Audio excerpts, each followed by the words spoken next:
I was rereading a terrific article on permanent style that addresses the question, should you dress for yourself or for others? And it reminded me of an experience I had in the workplace when I first started to dress well. The author of the article comes to the conclusion that the question implies a false dichotomy. It presents two options when there are more. Few people dress entirely for others, in which case their outfits are boring and conformist, and few people dress entirely for themselves, in which case they are willing to be rude, inconsiderate, or outcast. Most people take a middle path and negotiate between dressing for others and dressing for themselves. When I first started dressing well, I had more of a cavalier spirit. I leaned more on the I should dress for myself side of the dichotomy. I was working at a junior college in a writing center, and the people who dressed there dressed very casually. On an average day, that meant that they were wearing a t-shirt, jeans, and sneakers.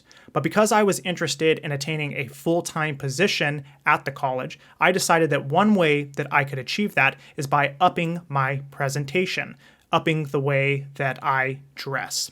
So I started to wear to work sport coats, dress shirts, trousers, and dress shoes. Even sometimes I would add in a tie. And while this was initially very striking to my coworkers, a lot of them didn't say anything. But one day I came into work and a coworker said, "Barry, why do you keep dressing like that? You're making us look bad."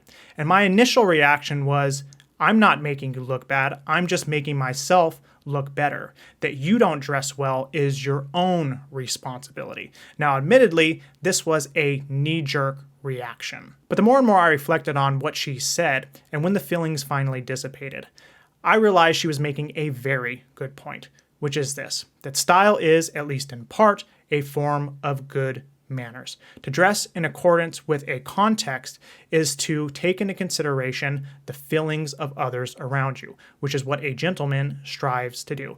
And this idea is echoed by the author of Should You Dress for Yourself or for Others?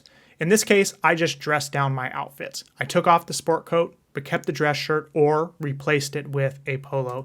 I took off the trousers and replaced them with jeans, and I kept the dress shoes. I was dressing just a notch above everybody else in the workplace, but it wasn't so spectacular that it would raise an eyebrow, that it would cause my coworkers and colleagues to feel envy, make them feel things like, you're making us look bad. I was being, in essence, polite.